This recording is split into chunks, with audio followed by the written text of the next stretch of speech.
to today we have joining us Julie Schrager from Chef Harding.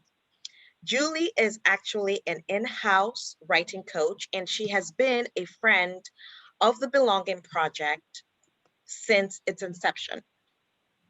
She's an excellent writer, and she's one of those people who every time she does a writing session for us, I take copious notes and I find that I have learned something new.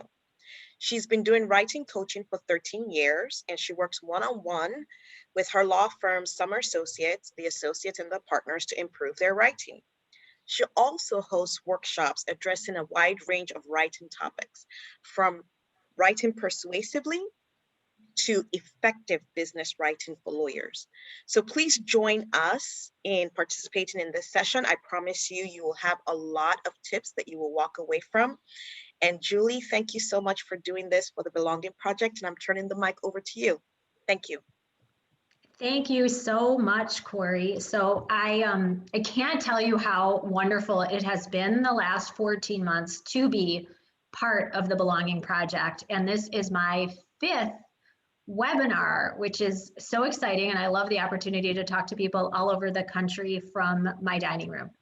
So it's a unique opportunity, and thank you. The Belonging Project, for those of you who don't know, and if you don't know, you should look back and watch some webinars and check out some resources, because there is a ton of content available. It's an organization started by SciFar to address the needs of diverse law students and lawyers throughout this pandemic and the social and racial unrest that have happened in the last year. So it collects resources, professionals, organizations, all sorts of stuff that you can use to help with all different parts of your career. So the word, the Belonging Project comes out of the principle of Ubuntu, which stands for the universal bond we have as people.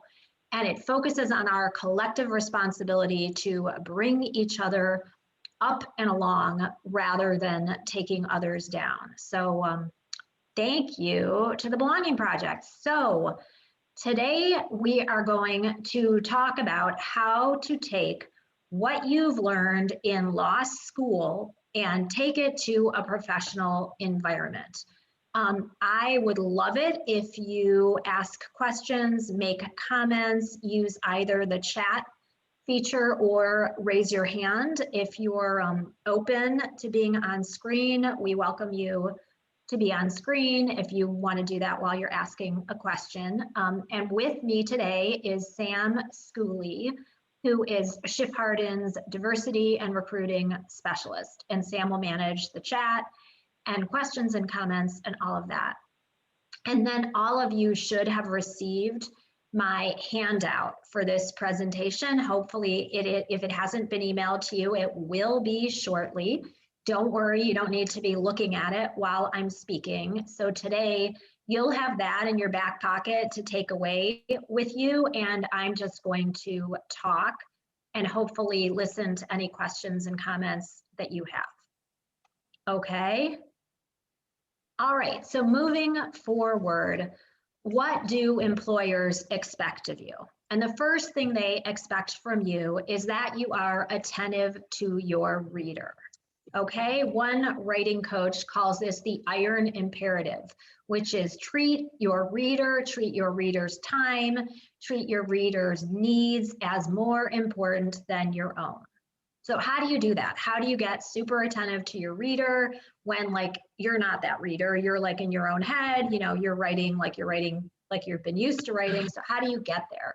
First, you think about the characteristics of your reader. First, this person is busy, right? They're not a legal writing instructor. So they're not there, they're not paid to read your work, to comment on your work, to give you a grade. They are practicing lawyers in whatever forum they're in. That's what they're doing. So you got to give them an answer to their question up front. That means first page, 30 seconds, should not take long to get to a place where they understand what it is that you have concluded based on the question that they've asked you.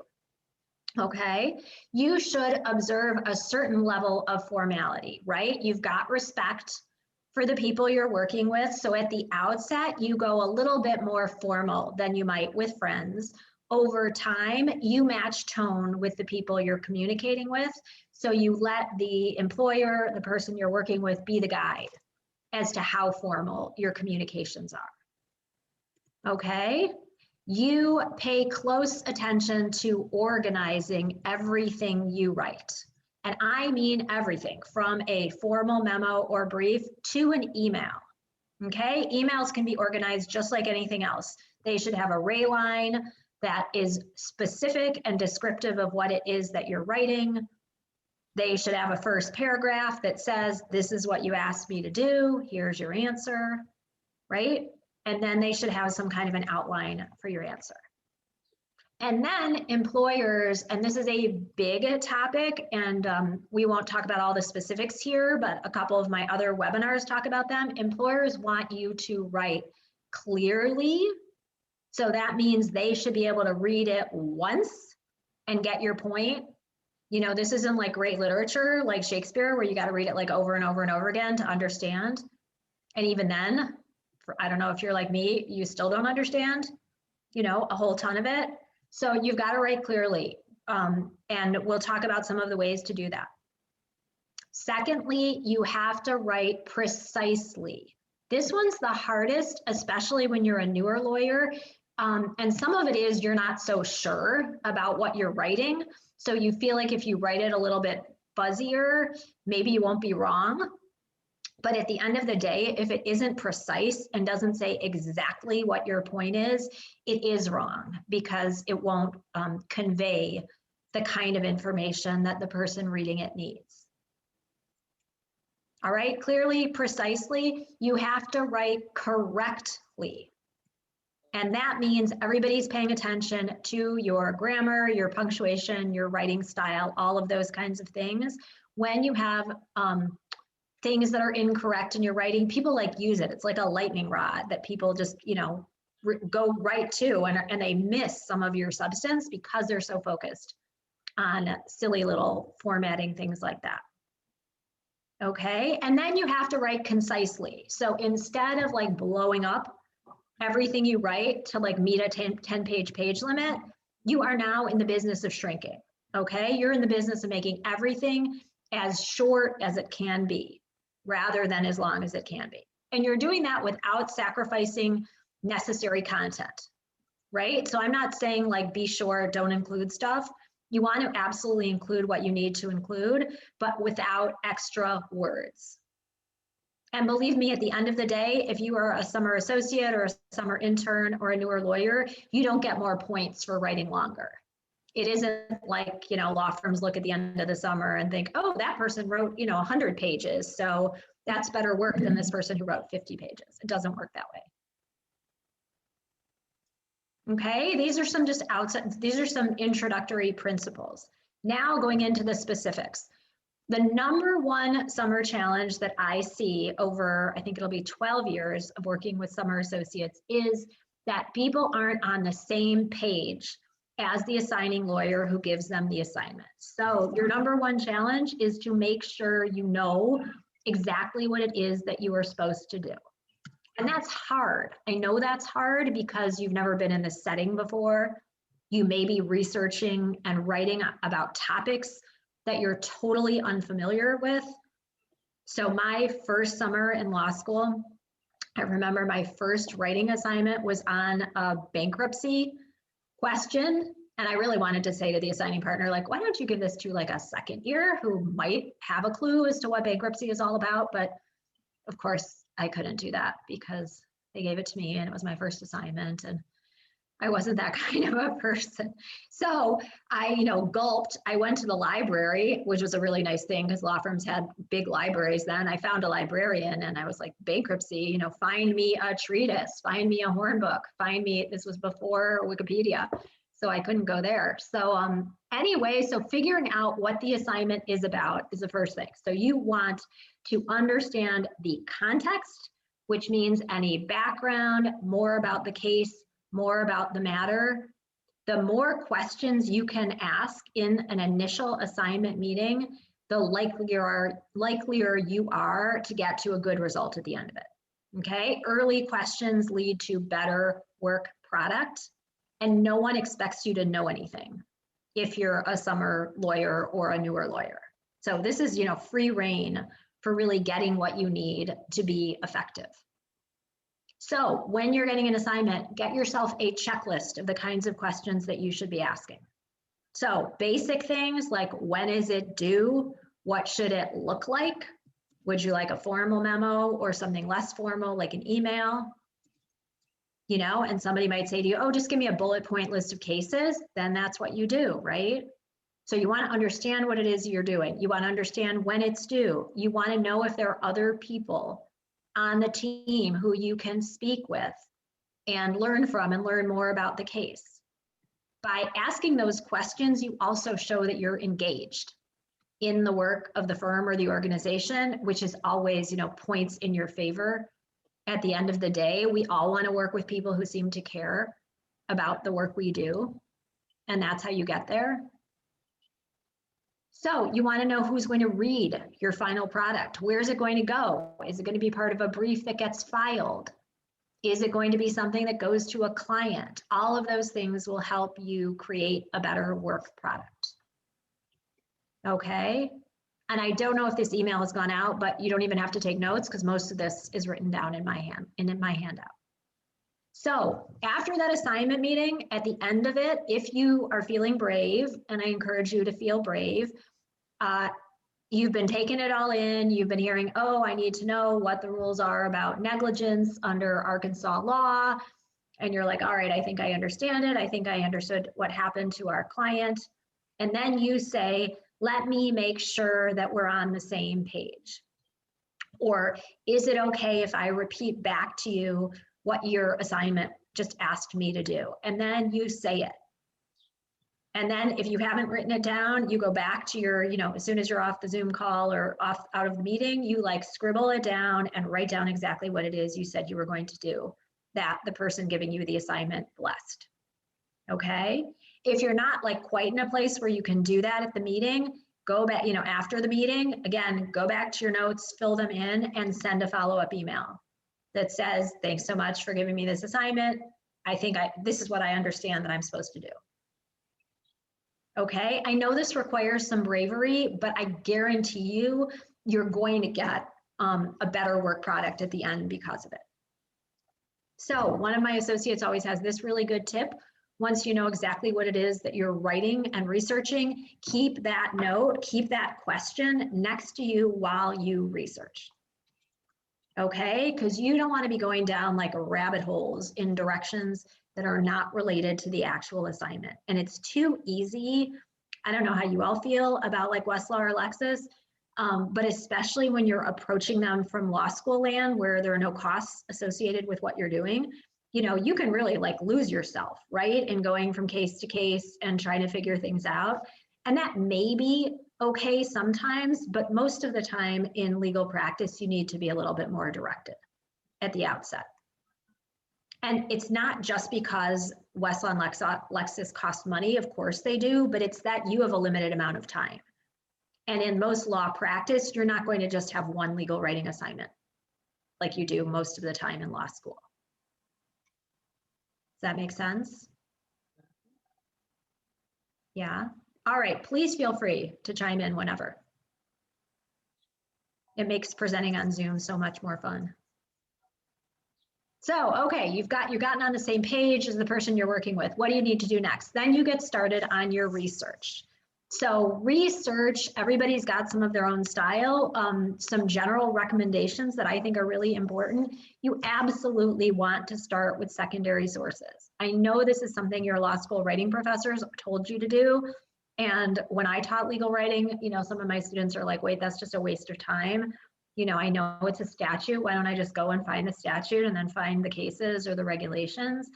But I'm telling you, it's not a waste of time because you need some broader context for the topic. You need to get in a place where you know the words, let's say, for example, that intellectual property lawyers use. You know how they explain concepts. And to do that, if you find some treatise, and this might be something you ask about in that assignment meeting, to say like, hey, are there any go-to resources that you use to answer this type of question? That's where you want to start. So you always want to start broader and then narrow. You want to do that when you're searching on Westlaw too. Start with broader search terms and broader list of sources, and then you narrow within.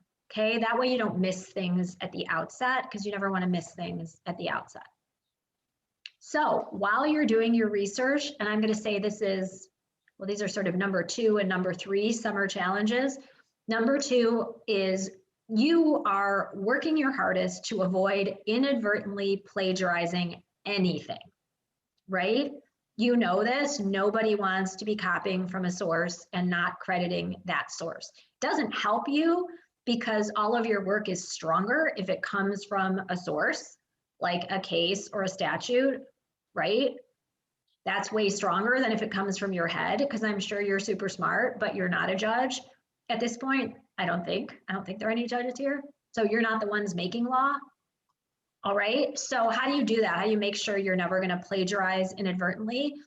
Always quote if you're going to take more than 2 or 3 words from the source that you're using. Even if you are paraphrasing, if it is something, an idea that is coming from outside of your head, you should cite to that source for it, okay? If you're getting stuff on Westlaw or Lexis or wherever you are, when you're copying things from those cases or statutes, make sure you include the quotation marks if you're quoting from somewhere. And then just a side point on quotations, I feel like newer lawyers tend to overquote rather than underquoting. And I don't mean quote things that aren't actually quotes. I don't think anybody does that. What I mean is you rely on the precise words more than you always need to. So you're often, almost always going to quote things like statutes, rules, regulations. From cases, quoting rules or critical reasoning is also very effective, but you almost never need to quote facts from cases. You almost never need to quote a holding, as in we hold, blah, blah, blah. So think about that when you're using quotations in your writing. Okay. All right, related to that, so you've got your research, you're trying to stay super organized. One of the ways I do that is make sure I've got, if I'm, taking a break to go for a run at lunch, not that I run, I'll keep a to-do list of like what I need to do when I get back, so that I'm not going to repeat what I'm reading before, so that I know I'm researching this issue. There are these 4 cases that I found. I need to blow through those and see if any of them are relevant. Okay. So you've done some research, you're on the same page as the partner, you know what you're writing, you've done your research. You know that you're finished with your research when you're finding the same cases over and over again, right? You've spent some time on the research and you're finding nothing. And we're going to get to that because that may be a communication point. And those are super important to find those in the course of your work. Okay, or you've done enough research and you are confident that there is no answer to the question, but you have a really good analogy or argument for why the answer should be X or Y. Okay, so you've done that. Let's say you're in a place where you actually have an answer. The number 3 summer challenge that I see is that summer lawyers and newer lawyers have a really hard time firmly stating a conclusion. And I'm going to say that at the end of the day, as lawyers, like that's what you are paid for, is your judgment. You're paid for your judgment and analysis after you've researched and analyzed the law, applied it to the facts of your client's case that you've been trying to like learn really well.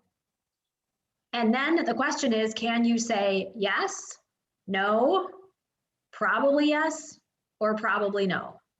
Okay, your answer cannot be something like maybe, or it depends, or I don't know.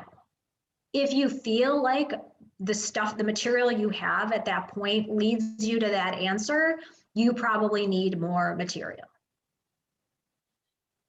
And that might mean more research, more facts about the client's situation, or more thinking. And if it isn't one of those things, maybe you need more nerve, and you need to be in a place where you are. Wait, before you do that, let me ask Hannah. Okay, what's your friend's mom's name, Layla? Corey, do you want to mute yourself? Or are you talking to people? Oh, holy moly. I didn't It's all realize right. muted. We're good. Yes. Sorry, you heard my daughter and I. That's all right. All right, so you're trying to arrive at a definite, well-supported conclusion to what you're saying.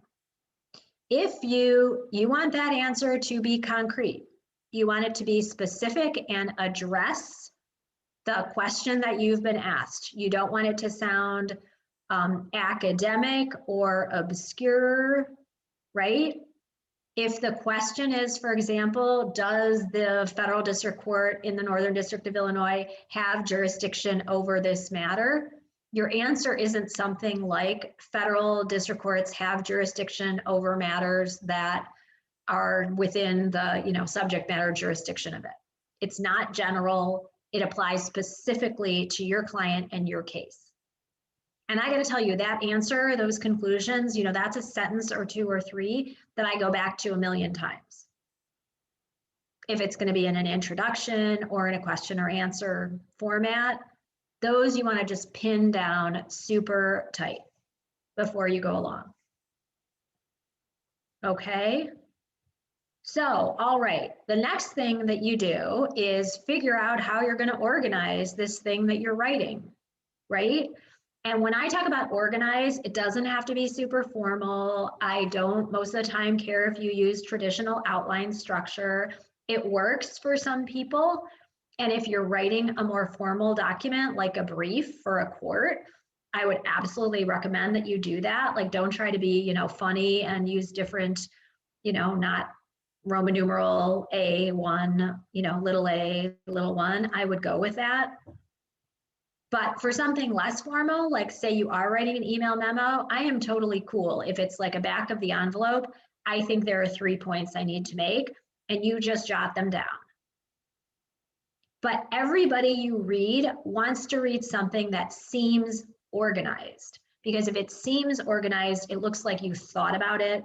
It looks like you crafted the email or the memo or whatever it is that you're writing, so you didn't just knock it off in like a minute. So it gets you to a place of credibility that is beyond like the work that it requires. And the other reason or another significant reason to outline is when you're editing your work later, and I want you to edit everything you write, even the shortest email memo. And I'm not talking giving it like, 3 days of editing when it's 200 words, but you certainly want to give it 10 minutes of editing. It's really hard to edit something when you haven't organized your points beforehand, because then you just sort of look at it and you're just like, this is a mess. I don't know what to do. And you start then thinking about starting over, and nobody wants to start over once you're getting into an assignment. Does that all make sense? Does anyone have any questions or comments?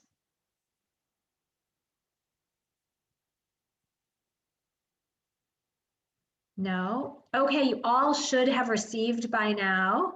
Oh, thank you. Thank you for telling me it makes sense. You all should have received the outline by now. So if you feel like, pulling it up on a screen, saving it, printing it, doing whatever it is you want to do with it, that would be great. You don't need to look at it while we're speaking though, but you're welcome to. So when you've got this outline, this is another stage of the process where you take a step back from where you were. So the process of legal writing, and this is to me one of the hardest things that we do, is a process of taking big steps back and then steps forward. And you have to go back and forth a bunch of times. Okay, so when you're, for example, digging in and doing your research, you are like in the weeds. You're reading cases, you're looking at each word and really trying to understand what it is that you're doing. And then at this stage of the process, when you're taking this big step back, you have an outline. You want to check in with that between that outline and your initial assignment. Okay, and you want to be like, whoa, I forgot that follow-up question that the partner called me about on, Friday night when I was on my way out to happy hour, and I didn't write it in here, and I need to add it to the outline. So this is like a checking place. Once you've got your organizational structure, and again, could be back of the envelope, could be something a little more formal, you want to check in with yourself and make sure that you didn't miss anything. And then you've got all that pinned down.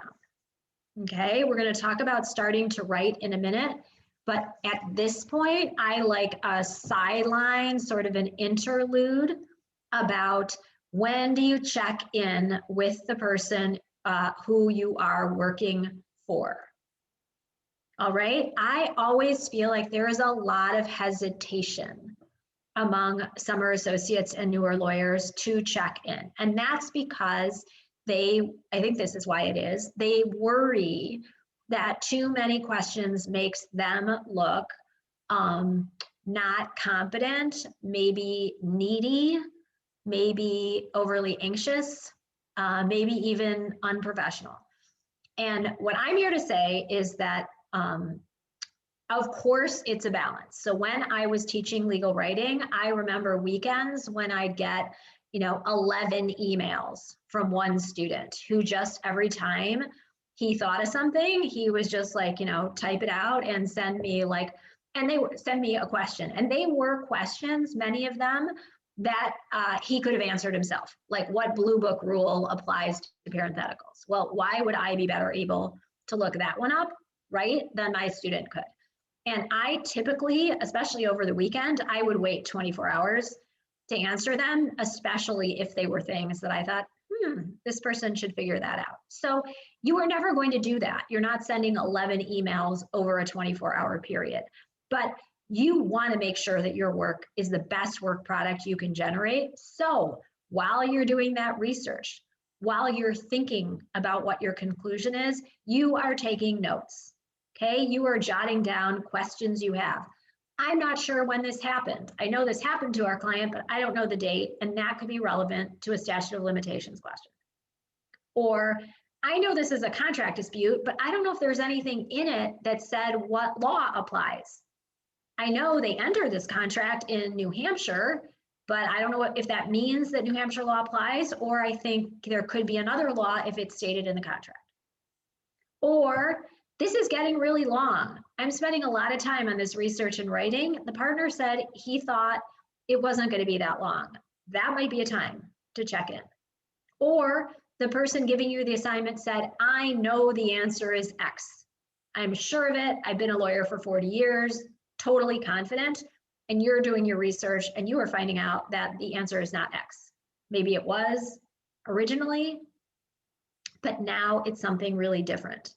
So all of those occasions are reasons to reach out to the person who gave you the work. And it may be that you are collecting those. You're collecting these questions and these challenges over the course of, let's say, a few days, less time if it's a really short-term assignment. And then you are putting together an email. And I would say, especially during COVID days and when many people are still remote, my general default method of communication is email in most workplaces, unless you use an alternative like Slack or Zoom chat, typically for work communications. And I think some industries do that. I'm not sure that law firms do quite as much. So an email to the person saying, hey, I'm really enjoying working on this assignment. I've spent 4 hours researching it and I had some follow-up questions. Do you have 10 minutes to talk to me about them? Or would you rather I send them to you by email? Most of the time, somebody's going to say, sure, call me. Here's my cell phone number. Or they're not going to get back to you. And 24 hours later, you're going to forward that same email and say, just wanted to make sure you got this. I have some questions. that I'd appreciate, that I'd love to have answered before, so that I can move on and complete your work. Okay, if this is something big, like I know at some law firms, they give summer associates assignments that last through the whole summer, for example, and I feel sorry for you because that's a long time to be working on one thing. You should set up check-in points. So you should say, can I contact you in a week when I've done some research? Can I contact you in a week with an outline of the work that I'm doing? So you absolutely do not want to be the disappearing summer associate or the disappearing younger associate.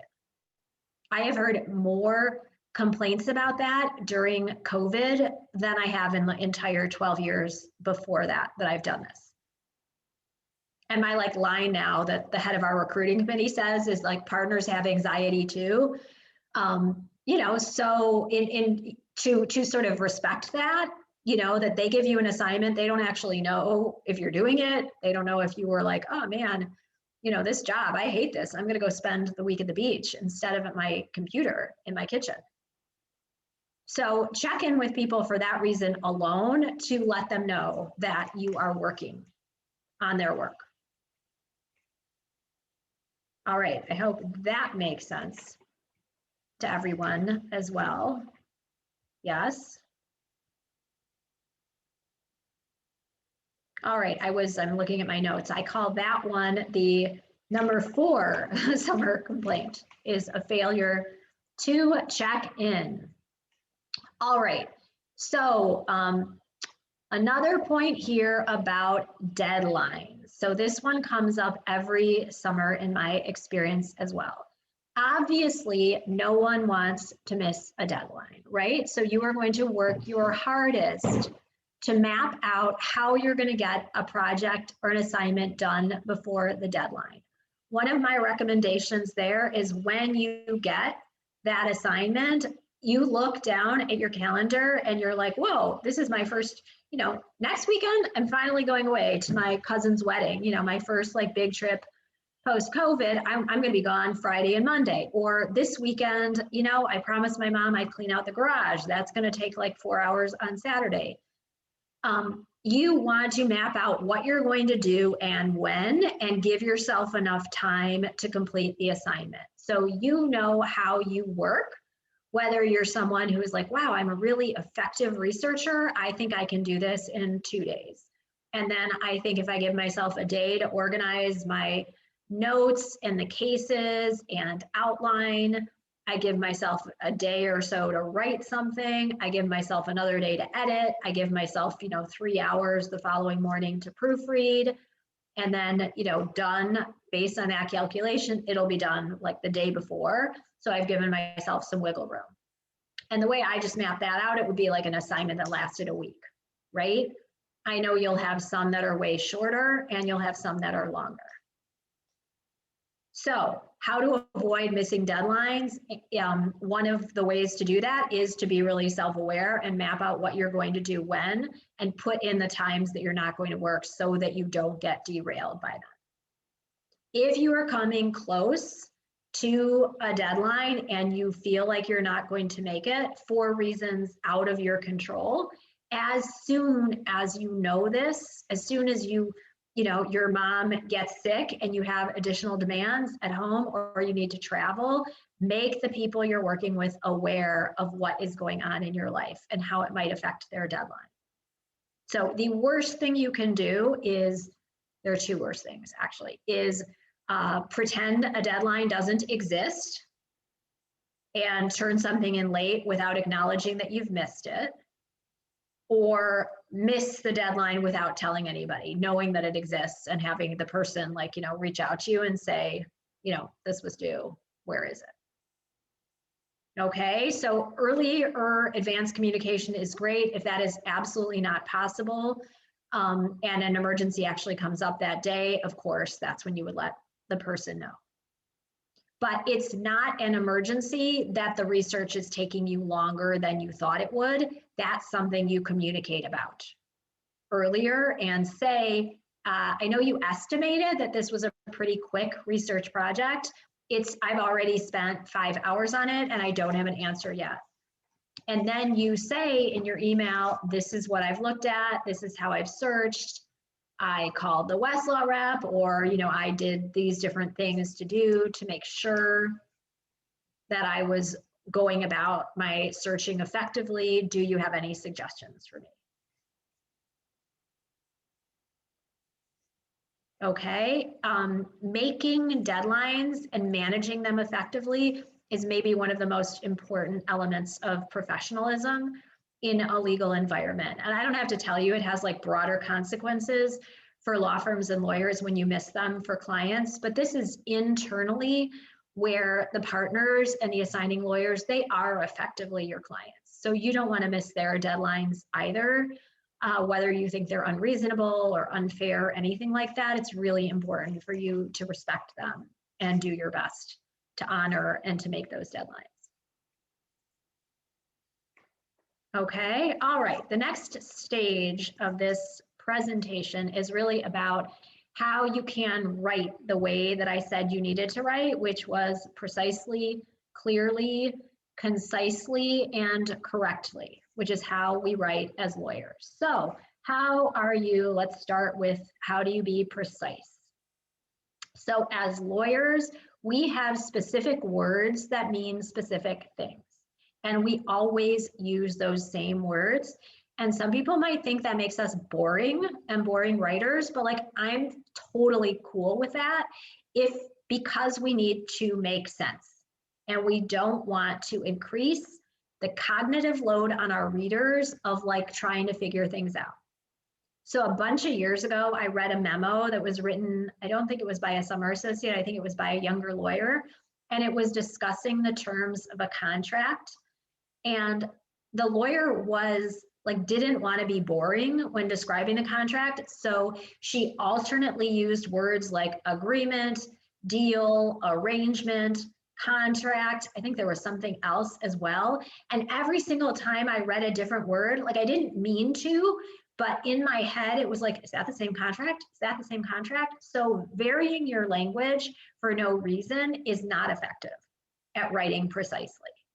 Okay, so we use words like standard of care, negligence, consideration, all of those kinds of words are legal terms of art. Use them when they're called for and use them in the ways that they're called for.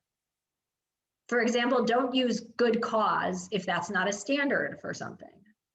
Don't say someone must do something if that's not the rule. You want to be really precise about how you refer to things. So some ways to make your writing less precise are to use words you don't understand just because you think they make you sound super lawyerly.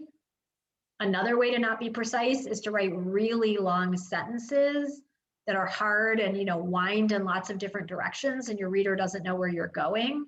And that interferes with clarity too. Another way to not be precise is to use legal jargon. Like again, more words that are like mumbo jumbo and don't really say anything, like as such, herein, aforementioned.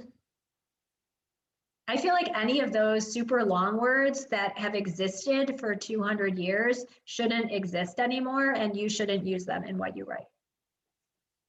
Okay, so being precise, understanding specific terms of art, understanding specific legal standards.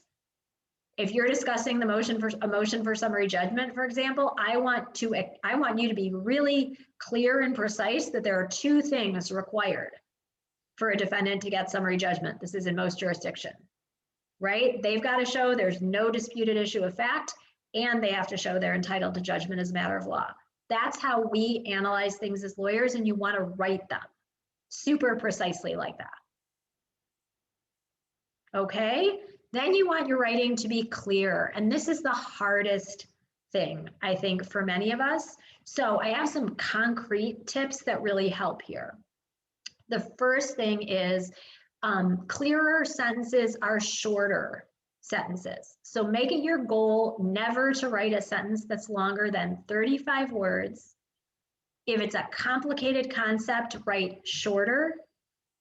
And I have been going for 15-word sentences at the start of paragraphs. And if you turn this into like just a little game with you in Microsoft Word, I guarantee you it's like more fun and easier to do. But if your sentences, one partner said recently, if his sentence goes on to a third line, he's like, have to do something about that. Have to shorten it. Okay. Another thing to make your sentences way clearer, take a look at the first 3 or 4 words and make sure you've gotten to the verb of the sentence by then. And all of you know this, verbs are like action words, right? Somebody doing something. And the way you get to the verb faster is when you have short, concrete subjects. So things like the plaintiff, the defendant, the court, the rule. That's not super concrete. So it's probably not very desirable. But look for short, concrete subjects. And then when you've got those, when you've got short, concrete subjects, your sentences are going to be shorter and they are going to go with active voice. Okay. Thank you. Corey just wrote that she has written very long sentences and can write one sentence in 5 lines, which is how many of us start. So she goes back and edits that. And, you know, that's the thing. The editing process can get rid of a bunch of these challenges. And I don't know if you've read this, John Green always says his first draft, he calls it his vomit draft, where like, I'm sure he's figured out the story, right? Because his stories are pretty significant and pretty insane. But then, you know, the words are just there to be edited by you. So short subjects lead to active voice, short sentences make everything much clearer. The other thing you can really think about, somebody asked me a question about how to avoid passive voice. My best advice there is focus on the subject, not the verb. If you have a concrete subject, something that can, you know, act, kick, eat, hate, whatever it is that they're doing, love, you're going to get an active verb. It will take away passive voice from your writing. So that's what I would focus on. I always have a hard time just focusing on the verbs. Try that, and if it doesn't work, let me know, but I like it. So another way you're going to focus on writing clearly, and we've talked about staying organized, but you want to let the content of what you're writing dictate your format. Okay, so like 2 summers ago, we had this summer associate who was writing a super long assignment about collateral estoppel and res judicata, and it involved 3 different lawsuits in 3 different courts, each of which had a bunch of parties, like including affiliated parties, and I don't even remember all of their relationships. And he was asked to write a memo about the collateral estoppel effect of some judgment in one of those cases on the various other cases.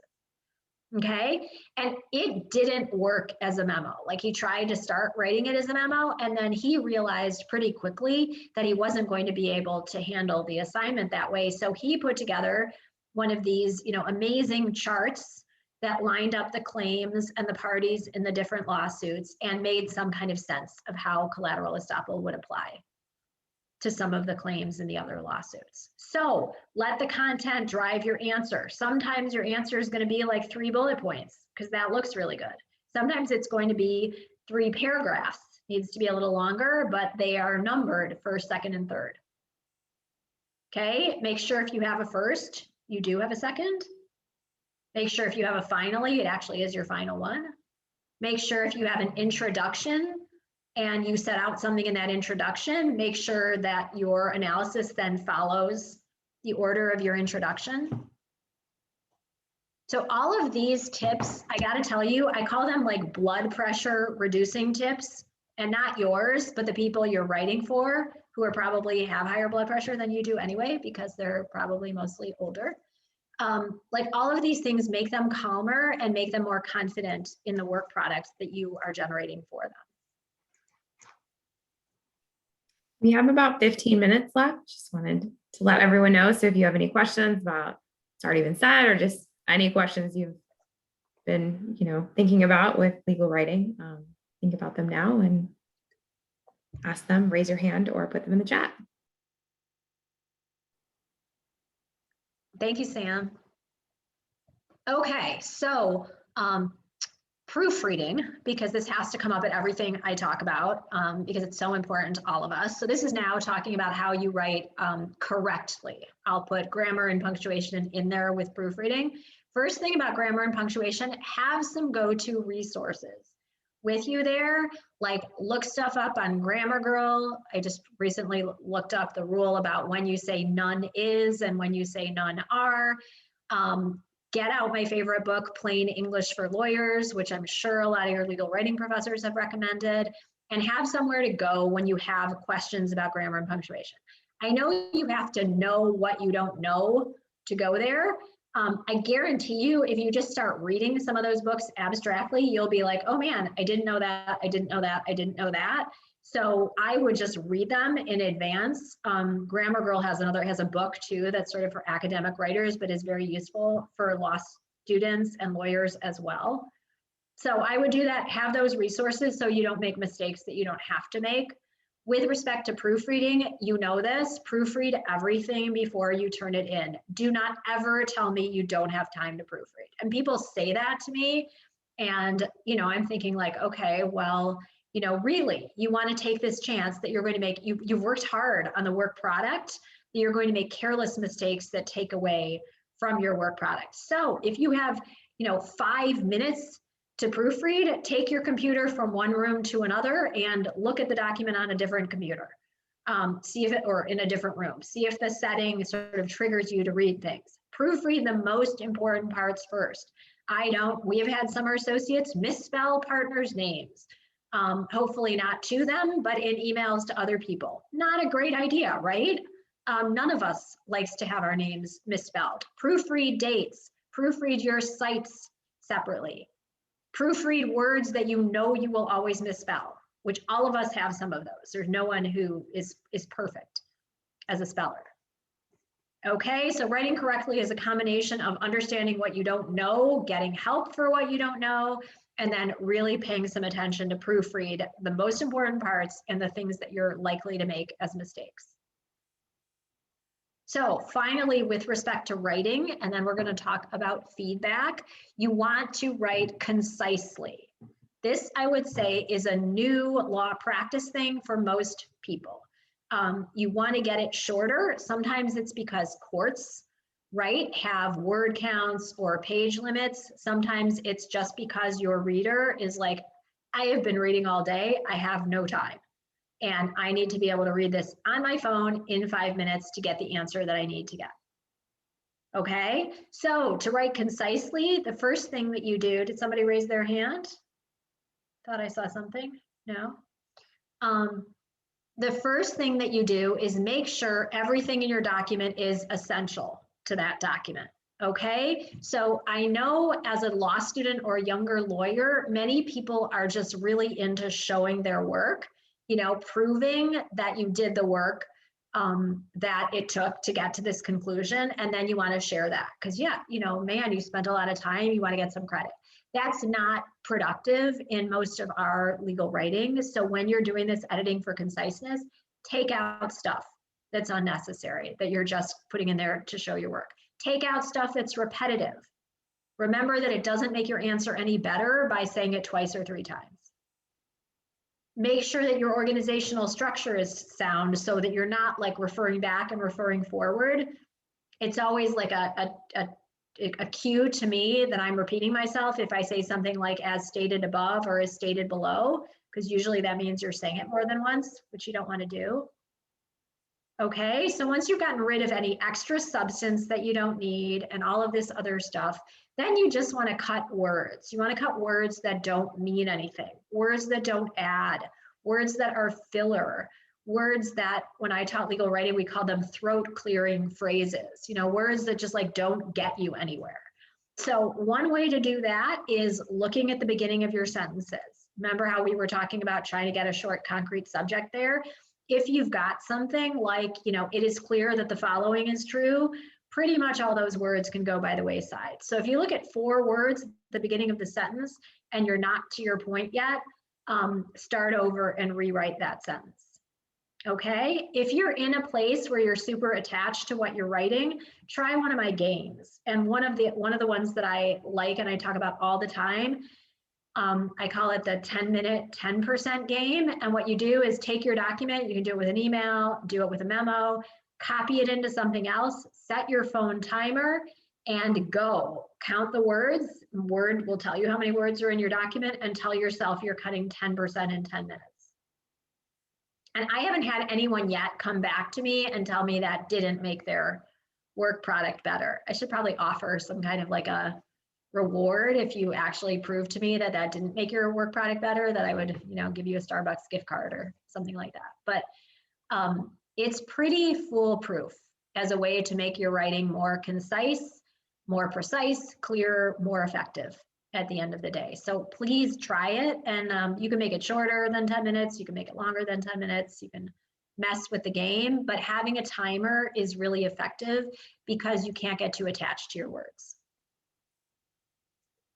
And they're just words. You can't love them that much. They're not your family or your kitten or anything like that. So you got to be in a place where you're ready to let them go. Okay, before you turn in an assignment, this is now the big step back time again. Remember, you did that when you were outlining and you were like, let me make sure I include everything. Now you're doing it to assess, is my work product effective? Did I answer the questions? Am I on time here? Is it organized right? Do I have the law I'm supposed to have? Oh, whoops, I knew it was governed by New Hampshire law and I don't have a New Hampshire case, need to go back to that. Did I proofread it? Does it look polished? Does it look professional? Does it look like what they're expecting to get? Okay, then you're there and you're like, yes, I am ready to get this thing off my desk, and you hit send. And then of course you wait and are scared when you don't hear anything back about it for a while. And I will say that I don't have experiences, really all of my professional experiences in legal workplaces, except for a brief time in government, which was no better. But I would say that legal environments are not really good at providing feedback, with rare exceptions. So some of you will be in programs or at law firms where they have an evaluation process. You finish something, an email goes out to the person you did it for, and then you get evaluated at some point. Some people have a less formal evaluation process, but feedback is something separate from evaluation, or it can be. So what I would encourage you to do, you send something along, your cover note says, please let me know if I can do anything else for you.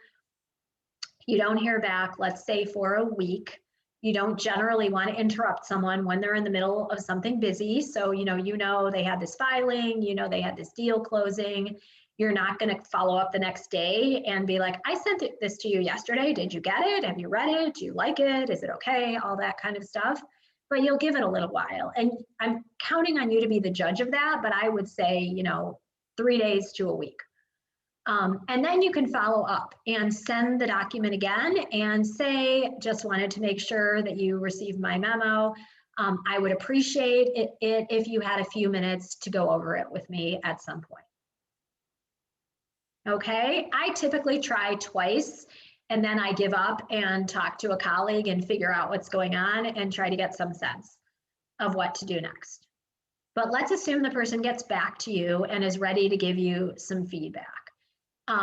First, I encourage you to get yourself into a place of calm before that. And that's going to help you even if this person is like, wow, that's the most amazing memo I've ever seen in my entire life. So you want to be in a place though where you're ready to hear whatever it is that people want to say to you, and that you're ready to not be defensive, to not make excuses, to know that this moment and this experience is actually part of your professional development this summer, and it's like part of your exercise. So it's like, lifting weights to be a good swimmer. It might not feel like it's swimming, but you are still doing it as part of the experience to get to be in a better place.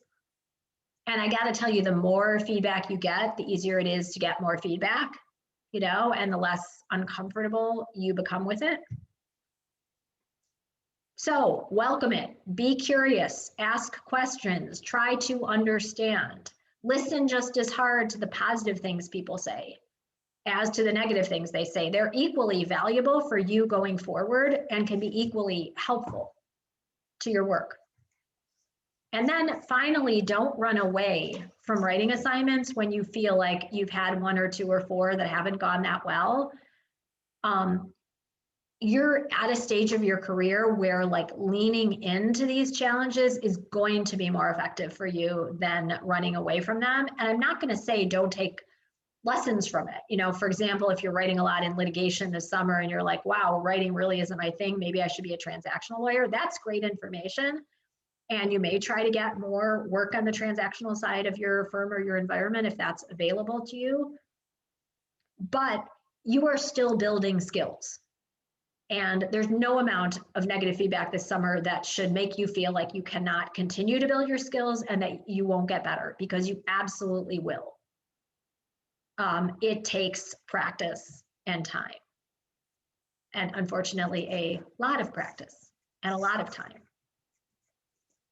So before we end, I don't think we told you at the outset, but we do have CLE credit for you for this webinar. And the number you need to write down, or the letters and numbers, are S as in Sam Schooley, 8910.